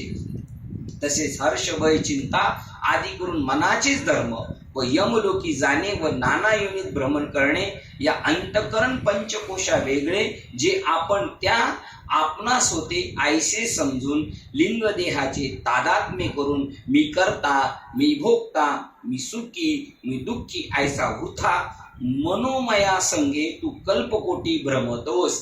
ते अंतःकरणाचे वायूचे यांचे गुणधर्म तुझ्याकडे घेतो. बघा, आकाशाचं काय, अंतःकरण मन बुद्धी चित्त आणि अहंकार, आकाशाचे 5 गुण. वायूचे व्यान समान उदान प्राण अपान तेज श्रोत त्वक चक्षु जीवा घ्राण, आपचे पाण्याचे वाक पाणी पाद उपस्थ बुध आणि पृथ्वीचे शब्द स्पर्श रूप रस गंध हे दुसऱ्याचं ओझ तू तुझ्या माथ्यावर घेतो नाही, त्याची घेता शिरी आणि मग दुरारे मग आत्म्यापासून बाजूला होतो आणि ते ओझ डोक्यावर घेतो. आता ते माझं सद्गुरूंनी तुका म्हणे ओझे, तुका म्हणे माझे भार उतरले ओझे, माझं डोक्यावरचं ओझ उतरून गेलं, मी याचा करता धरता नाही. हाच प्रसंग अर्जुनावर, याच्यातून त्याला असं बाजूला काढले. म्हणजे सर्वापासून सुटशील बारे, तू कल्पकोटी भ्रमतोस. या मनमयापासून वेगळे तुझे स्वरूप तुला समजले. तू मनापासून वेगळा आहे, बुद्धीपासून वेगळा आहे, अंतःकरणापासून वेगळा आहे, चित्तापासून वेगळा आहे, अहंकारापासून वेगळा आहे. म्हणजे या सर्वापासून सुटशील बारे. उचले होते ते सर्व दुःख गेले की होजी स्वामी कृतार्थ झालो. हे सर्व गेले परंतु सुख होत नाही. हे गेलेलं आहे, समजलेलं आहे आपल्याला सगळं. आपण ज्या निर्णयापर्यंत पोहोचतो, कोणत्या गोष्टीच्या अंतिम निर्णयापर्यंत, याचा काही माझा संबंध नाही, पण तरी पण हे समजलं तरी त्याच्यातून होणारा जो आनंद आहे टेन्शन मुक्त स्थिती ती होत नाही. बारे तिसरे जे कारण शरीर, आता याच्यातून सुटलाय याचं कळालंय मी नाही, पण ते कारण शरीरात जाऊन बसलेलं आहे. आता त्याचं क्लिअर करणं काम चालेल. बारे तिसरे जे कारण शरीर, त्या कारण शरीरा वेगळा मी आहे असे समजले म्हणजे अज्ञान रूपी ग्रंथींचा भेद होईल. हे आतमध्ये अज्ञान आहे ना, त्याने त्याच्याशी तादात्म्य केलेले आणि मग त्याच्याशी आपल्या ज्ञानाने, साधनेने, संतांच्या संगतीने हळूहळू ते अज्ञान हळूहळू निवर्तलं जातं. जसा एसटीत बसला मुंबईला निघाला का हळूहळू 3 किलोमीटर गाव बाजूला जातो, तुम्हाला जिकडे जायचं तिकडे आपलं प्रवास जवळचा होतो. तसं ही एक प्रस्थानी हळूहळू ह्या घटना घडत जाईल, पण आपण तोपर्यंत संग सोडायचा नाही. मग तिसरे जे कारण शरीर का पुसले होते पण दुःख गेले की हो स्वामी कृतार्थ झालो, परंतु सुख होत नाही. आता सुख होत नाही कारण काय? कारण शरीर. तिसरे जे कारण शरीर, त्या कारण शरीराहून वेगळा मी आहे असे समजले म्हणजे अज्ञान रूपी ग्रंथीचा भेद होईल व मी निराकार रूप आहे. आता कसे आहेत आपण? आता आपण निराकार आहोत का साकार आहोत? आता आपण निराकार आहे. आणि मग दिसतोय तो भ्रम आहे. दिसतोय तो काय? मडका आहे. मडका आहे मग माती आहे का मडका आहे? माती आहे. मग मडका दिसतोय. ही त्याच्यातलं कारणातून काय निर्माण झालेले? कार्य झालेले. पण कार्य कारणापासून वेगळं नाही, निराकार रूप आहे. आणि आता आपल्याला लचंड कशामुळे आपल्या पाठीमाग? निराकार आहे म्हणून का साकार आहे म्हणून आपल्या माग लचंड? मामा लचंड कशामुळे येईल कर बाबा?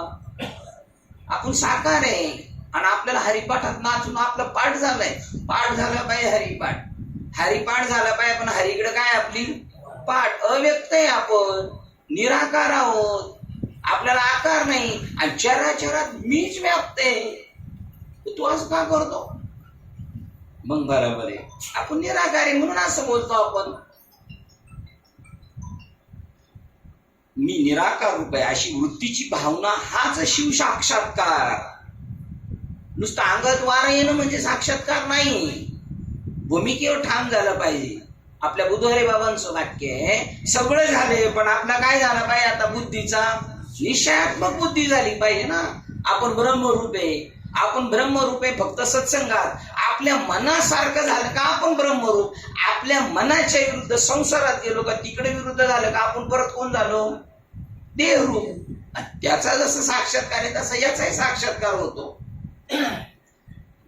शिव साक्षात्कार हा साक्षात्कार झाला म्हणजे जीवत्व नष्ट होईल. तुका म्हणे आळी अभंग पाठ करायला काय?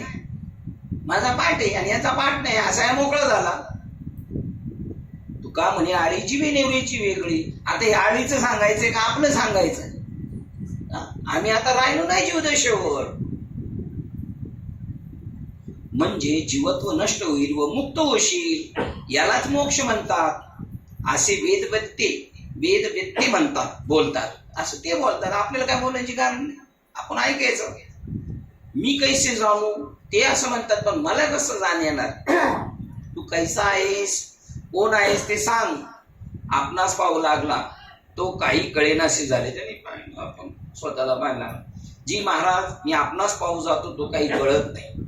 आपणास गुरु पाहू जातोस, आपणास पाहू जातोस तो न कळण्याचा गोवा म्हणजे अडथळा पडतो, परंतु काही कळत नाही. ऐसेत वा कल्पिले.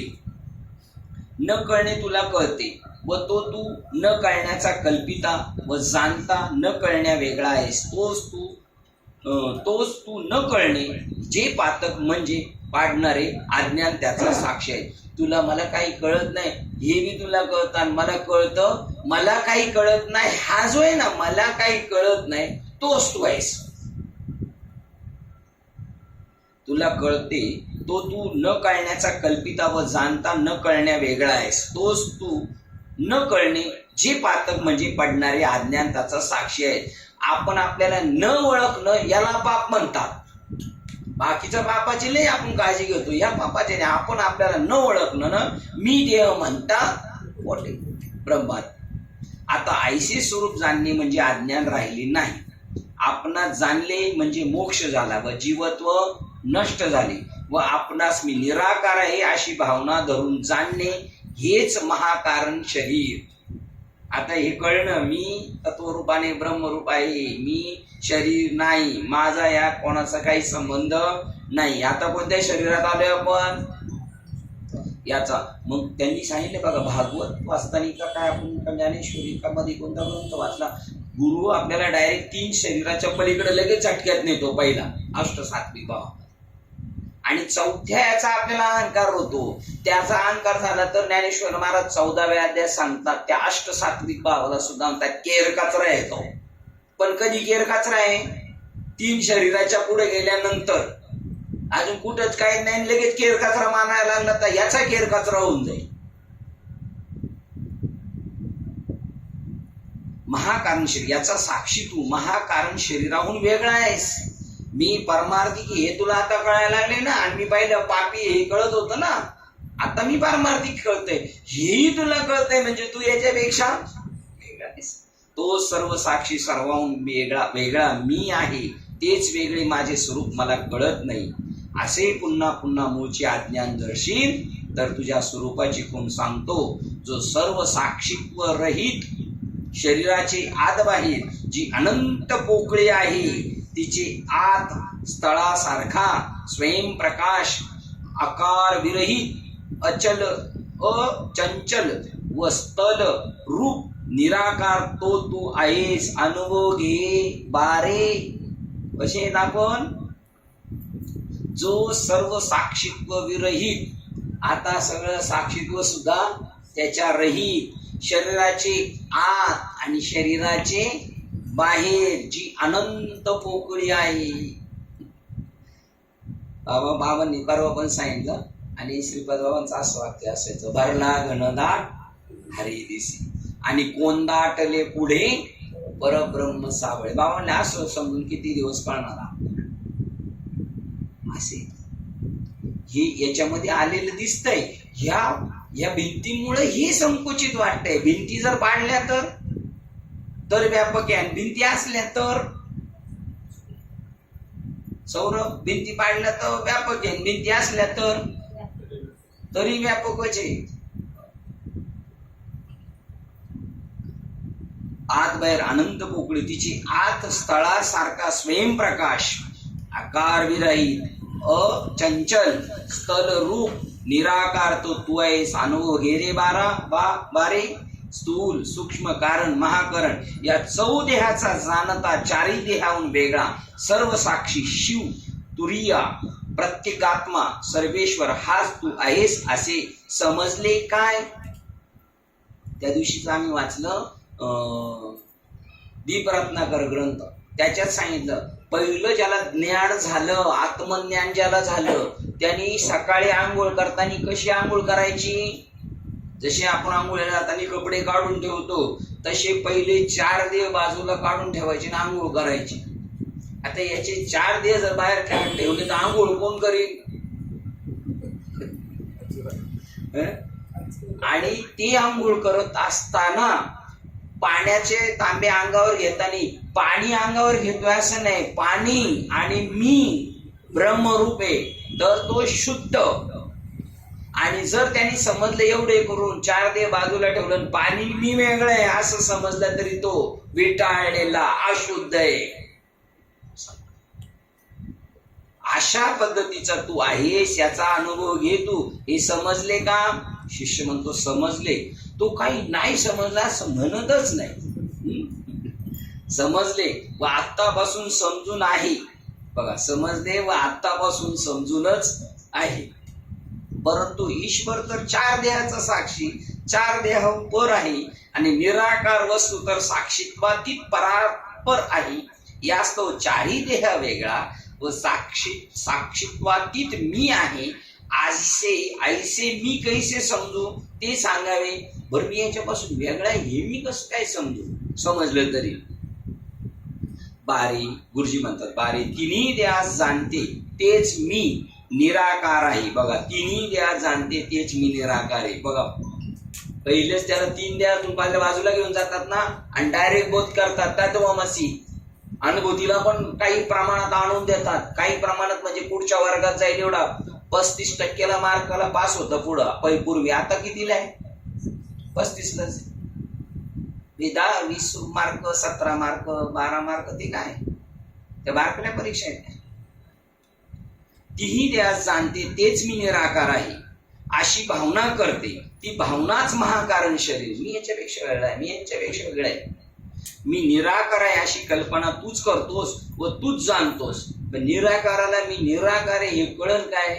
हा आकारात असून जर म्हणला मी निराकाराला जाणतो आणि स्वतः कोण जाणतो रेस तू? त्या निराकाराला तू कोण जाणतोस? तो जर म्हणला मी आकाराचा संपदांडे जाणतो, तरी मग जाणलेलं व ती जाणीव व ती कल्पना तीही देहाचा व्यवहार आहे. म्हणून स्फूर्ती तिन्ही देहाचा संग सोडला व कल्पनाच केली नाही तर 4 देहच नाहीत. बघा, ते 3 देह सोडले का 4था आपोआप त्याच्याबरोबर. मग तू काय जाणशील? तेव्हा ती जाणीवच लीन होईल. मग जे काय राहील ते सुषुप्तीचे दृष्टांते समज. बघा, मग जाणीव नेणीव, जाणीव पण समजली. जाणीव, शानीव, सांडोनी, ओझे दुरी, ओझे सांडून या दुरी. आपण वस्ती कर वर्तत असे. आपण कुठं वस्ती केली? कुठं वस्ती केली? जिथं मूळच्या जागेवर त्यानं वस्ती कर वर्तत असे संसारी धन्य जगी तोचे. हरिरंगी नाचे म्हणजे, नाचे म्हणजे काय? नाचे म्हणजे नुसते नाचे का? ही जी पळणे आहे ना, ही जी धावपळ हे सुद्धा त्याच्यामध्ये.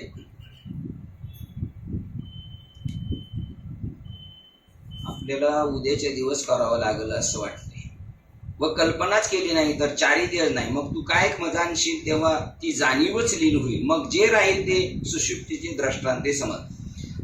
अज्ञानास सुषुप्तीचे पर मी आहे असा बोध नाही. बघा, अज्ञानास सुषुप्तीचे पर मी असा आहे, असं मी त्याच्यापेक्षा वेगळा असा अज्ञानाला बोध. म्हणून त्याचे ज्ञानात सुषुप्ती अवस्थेत देहाचा व जगाचा आकार असतो व तो स्वप्नात अनुभवास येतो.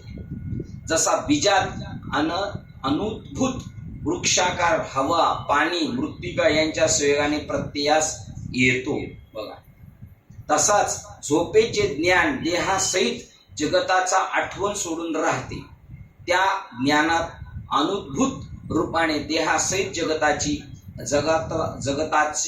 आकार असतो. म्हणून गाढ झोपेतून जागृत होताना अन्नोदकातून निघालेल्या पदार्थाच्या संयोगाने ज्ञानातील अनद्भूत आकार प्रगट निघतो, तेच स्वप्न आहे. तसाच अज्ञानाचा अहंपणा जो अनद्भूत जगतकार असतो तो मरणानंतर भोग भोगवितो व हर एक योनीत पुनर्जन्म देतो. तसा मी निराकार असे ज्याला ज्ञान आहे त्याच्या ज्ञानात जगतकार राहत नाही. अज्ञानात जगत आकार आहे आणि अज्ञानामुळे हे सगळं भोगावं लागणार. आणि ज्ञानामध्ये मी निराकार आहे म्हटलं तर नाही, आकारात आहे तर हे सगळं. यामुळे त्याला जन्म मरणानंतर भोग भोगणे व पुनर्जन्म घेणे नाही. हरिमुखे गाता हरपली चिंता. आणि त्यांनाही मागुता जन्म घेणे. त्या नाही मागुता जन्म घेणे आणि त्यांनाही मागुता नाही जन्म घेणे ना. यास्तव तुझे सुषुप्तीचा म्हणजे न कळण्याचा फाड झालाच आहे. आता तुझ्या देहत्रयाचा व्यवहार शांत झाला असता व तुझ्या मनाचा लय झाल्यावर तुझी जाणीव लीन होते. मग जे राहते त्या स्थितीला निर्विकल्प समाधी म्हणावी. सगळ्याच्या पलीकडे गेला. मग संकल्पाही वरी मन नाही. अरे तेच निर्विकल्पत्व तू आहेस. तू स्वतः कसा आहेस? निर्विकल्प आहेस.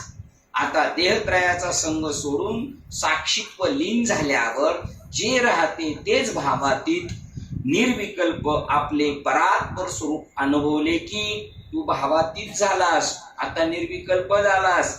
परात्पर स्वरूप तुझं स्वरूप कसं आहे? पलीच्या पलीकडचं स्वरूप आहे असं तू अनुभवले की. प्रश्नचिन्ह. शिष्य म्हणतो अनुभविले. आणि अनुभविले हेही म्हणणे साजत नाही. बघा, आता हुशार काय म्हणतात, अनुभवले तुम्ही म्हटले म्हणून उत्तर देतो, पण अनुभवले ही म्हणजे साजत नाही. कारण मी अनुभवलं म्हणायला शिल्लक कुठे मी राहिलोय. मिठाची हत्ती गेलं ती सांगेल का किती लांबी रुंदी आहे, मी पाहून आले. परंतु काही पुसावायचे आहे ते सांगावे, की हा तर मी शरीरस्थ आत्मा ऐसे समजले आणि परब्रह्म शरीरस्थ नाही. आता मला एवढं कळालं, शरीराच्या आत असणारा तो आत्मा समजले, पण परब्रह्म तर शरीरात नाही, त्याच्या ते पलीकडे. परब्रह्म साक्षीत्वातीत आहे, साक्षी आहे. साक्षी आता साक्षीच्या पण पलीकडच आहे. तस्मात मी परब्रह्म कसा आहे मला समजेल अशी कृपा करावी. गुरु म्हणतात, अरे जो शरीरस्थ तोच परब्रह्म, क्षेत्र आणि क्षेत्रज्ञ शरीराच्या आत असणार आहे ना, तेच परब्रह्म आहे. पण ते तुला दुसऱ्याच वाटतंय, नाही तर ते ब्रह्मच आहे, पण तू समजतोय ते वेगळे तुझ्यापेक्षा, म्हणून त्याचं नाव काय झाले, परब्रह्म. आणि गुरु साक्षात परब्रह्म वाटणं हे सुद्धा काय झाले, ते वेगळेच असं वाटणं म्हणजे परब्रह्म आहे, नाही तर ब्रह्मच आहे ते. जैसे जे मडक्यातील आकाश म्हणजे पोकळी, तेच महदा आकाश म्हणजे मडक्या बाहेरील पोकळी, ह्या रूमच्या बाहेरची पोकळी म्हणजे महदा आकाश आणि आतलं आकाश. पण दोन्ही मिळून किती झाले, ते एकच झाले. तसेच एका देहात म्हणून शरीरस्थ नाव तेच, अनेक ब्रह्मांड अधिष्ठान म्हणजे संपूर्ण गोलात एक परब्रह्म आहे. बघा, शरीरात आहे म्हणून त्याला म्हटलेले आकाश, आणि बाहेर आहे म्हणून मध आकाश म्हणलेले. शरीरस्थ आणि परब्रह्म या नावाचा मात्र भेद, बाकी काही नाही. शरीराच्या आत आहे आणि शरीराच्या बाहेर एवढंच म्हणणे, हे फक्त म्हणणे, पण तसा काही त्याच्यात भेद नाही. आतल्या आकाशात आणि बाहेरच्या आकाशात नाही. काही निराकार वस्तूचा भेद झालाच नाही. बघा, निराकार वस्तूचा भेद झालाच नाही. जरी चार भिंती टाकल्या ना आत आलं तरी त्याच्यात भेद झाला नाही. तसं आपण आकारात आलेले या पंचमहाभूता शरीरात, तरी त्याच्याशी आपला संबंध नाही. आड म्हणजे विहिरीचा आड, खालची पोकळी, मधली पोकळी जे बादली उचलतो ती, आणि बाहेरची पोकळी, या सांध्याच्या ठिकाणी काही दोन भेद झालेत का? आतली पोकळी वेगळी आणि बाहेरची. सांध्याच्या ठिकाणी भेद नाही, खाली भेद नाही आणि वरही भेद नाही. निराकार वस्तूचा भेद झालाच नाही. यास्तव जो शरीरस्थ निराकार तोच परब्रह्म निराकार. बघा, यास्तव जो शरीरस्थ निराकार तोच परब्रह्म. बाहेर बी आहे तो व्यापक आहे, आणि आत जरी असला तरी, जरी दिसला तो आत, तरी तो सुद्धा कसा आहे. मग बाबांचं वाक्य कसं, तुमच्या नाकातलं आकाश प्रकाश वायू तुमच्या पुरता का जगभर, आतही आहे आपल्या आणि तो बाहेर आहे. चार देहाशी या निराकाराशी संबंध, चार देहाशी आणि ह्या निराकाराशी संबंध नाही अशी स्पष्ट सांगू बारे. ऐसे हे देह चतुष्ट. बघा, स्थूल देह, सूक्ष्म देह, कारण देह, महाकारण, या चारी देहाचा त्याच्याशी काही संबंध नाही. उलट त्याच्यावर तो उभा आहे. चौदेहाची करोनिया वीट उभासी नीट बेटेवर. आपण थांबूया. उद्या जमेल का आपल्याला यायला? उद्या बघूया आपण उरलेलं. उद्याचं शेवटचं अजून महत्वाचं. हे सगळं जाणल्यानंतर त्याला गुरु त्यांना विचारतात, तुम्ही आणि मी हा भेद आहे का? ते म्हणले हा भेद आहे. बरं, मग शास्त्र वाचशील का? शास्त्र माझ्यातून निर्माण नाही. बरं, समाधीचा अनुभव घेईल का? समाधीला करमत नाही तेव्हा ती माझ्याकडे येते. असा मी स्वयंभू आहे. अशापर्यंत शेवट आपल्याला घेऊन जाणार आहे. असो, आपण इथे थांबूया. आज पुण्यस्मरणानिमित्ताने, ती पुण्यस्मरण आपल्यासाठी झालं का, त्या निमित्ताने तुम्ही या ग्रंथाचं वाचन करा. कळेल तुम्हाला आपल्या संप्रदायाची उंची काय आहे, आपल्या संप्रदायाचं डीप ज्ञान काय आहे, हे कळेल आपल्याला. हे ग्रंथ वाचल्याशिवाय कळत नसते, हे मात्र नक्की. शास्त्र वाचल्यानंतर आपल्याला काय मिळालेले ते कळालेले. मॅप कसा सांगतो, काल काय टाकलं होतं तुम्ही? मग तिथे गेलो कळतं ना. आता प्रवास संपला तोपर्यंत सांगता ना, 3 मिनिटं राहिले, 2 मिनिटं राहिले, 1 मिनिट राहिले. तसं हे सांगता आपल्याला, तुम्हाला ज्या स्पॉटला पोहोचायचं आहे तो किती अंतरावर आहे, आणि पोहोचल्यानंतर पण कळणार आपण पोहोचलो. असो, आपण इथे थांबूया, वेळ झालेली. त्यामुळं थांबणं गरजेचं आहे. आज आपण नारायण महाराजांचा जन्मदिवस आणि त्यांचं पुण्यस्मरण, त्यांनी आजच्या स्थितीला देह ठेवला, काशीला देह ठेवला, हनुमान घाटावर त्यांनी देह ठेवला आणि जन्म कुठं झाला होता? जालवनमध्ये, झाशीमध्ये जालवन गावी झाला होता आणि तिथून त्यांचा हा प्रवास 50 वर्षाच्या कालावधीमध्ये त्यांनी आपल्यासाठी या सगळ्या गोष्टी करून ठेवल्या. हे करून ठेवलं म्हणजे तरी आपल्याला आपण त्याचं पाहू शकतो आणि अनुभवू शकतो आणि आपल्या जीवनासाठी त्यांनी किती त्याग केला हे आपल्याला कळेल. झालेली सेवा आजची जे आपले मुख्य उद्दिष्ट आहे नारायण महाराज जालवणकर त्यांच्या चरणावर, त्यांचा ग्रंथ बोध सागर, त्यांचा कैवल्य सागर आणि श्रीपाद बाबा, रामदास बाबा, संत मालिका, तसेच तुम्हाला संत वृंदांच्या चरणावर सेवा सुपूर्द करून सेवेला इथे पूर्णविराम देऊया.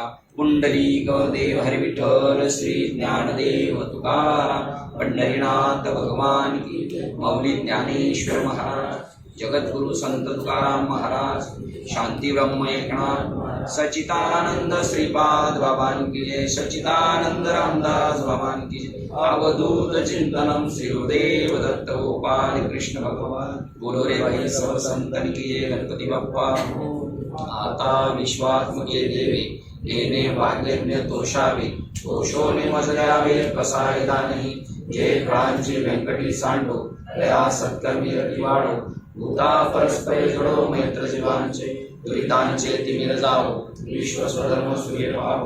जो जेवांची रतो ते लावो, प्राणी जात वर्ष सर्व मंगळी, ईश्वर निशांची मांद्या, अनवर्त मंडळी भेटुता चला कल्पतोची आरव, चेतना चिंतामणीचे गाव, घोर तेजानव पियुषांचे, चंद्रमणीचे लांछन, मार्तंड जेताकलीन, ते सर्वाई सदा सज्जन स्वैर्य होतु. किंबहुना सर्वसुखी पूर्ण होई ती लोकी, गजेद्वारे पुरसी अखंडित, आणि ग्रंथोपजीवे विशेष लोकी. दृष्टादृष्टे होवावी, वेदमणे श्री विश्वेश्वराहो, आओ वेददान कसावो. येणे वरे ज्ञान देव सुख्या झाला, येणे वरे ज्ञान देव सुख्या झाला, येणे वरे ज्ञान देव सुख्या झाला. हरि ओम. शांती शांती शांती.